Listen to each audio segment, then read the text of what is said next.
mudaharaadyada dalka Iiraan ka socda waxa ay qeyb ka yihiin barnaamijka Israa'iil iyo Mareykanku wataan ee maaragtay dib u qaabeynta khariiradaha dalalka bariga dhexe ku yaala, taasoo macnaheedu yahay in dalal maanta jira oo bariga dhexe ku yaala maaragtay meesha laga saari doono, dalal cusub oo aan maanta jirna la abuuri doono ama la samayn doono. Waxaa jira maaragtay dalal ay si negative u saameyn doonto arrintaasi iyo dalal ay si positive u saameyn doonto. dalalka ay sida positive u saameysay waxaa ka mid ah Somaliland oo arrinkaas aqoonsi ku heshay. dalalka ay sida negative u Somaliland ma aha horta dal bariga dhexe ku yaala, laakiin waa dalalka maaragtay ka ag dhow ama maaragtay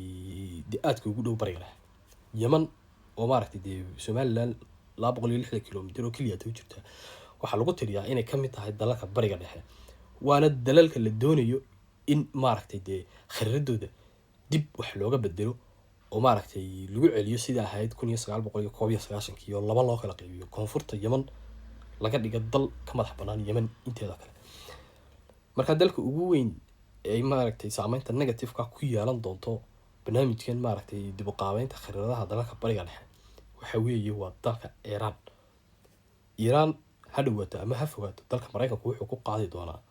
dagaal toos ah. arrintaasna waxaa caddayn u ah wixii ka dhacay dalka Venezuela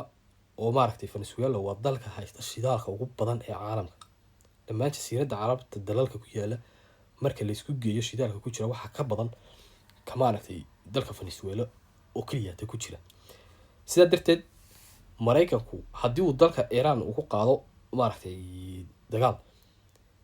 Iiraan waxay xiri doontaa muddada dagaalku socdo marinada muhiimka ah ee iyada iyo xulafadeedu ay gacanta ku hayaan oo Bab el-Mandeb iyo maaragtay marinka kale maaragtay istiraatiijiga Hormuz ay ugu horeeyaan. haddii labadaasi xirmaana waxa maaragtay istaagi doonta dhammaan maaragtay wax alaali wixii shidaal ahaa ee saliid ahaa ee la geyn jiray Aasiya iyo maaragtay iyo Yurub iyo Ameerika oo maaragtay badinkoodu mari jiray Bab el-Mandeb iyo Hormuz oo labadaba maaragtay dagaalkaas hadduu bilaabmo ku xirmi doono. sidaa darteed Mareykanku wuxuu ku khasbanaaday inuu raadiyo bedel kale oo maaragtay dal kale oo u bedela saliidaas maaragtay uu u baahan yahay muddada uu dagaalka ku jiro. bedelkii ugu fiicnaayo helayna wuxuu ahaa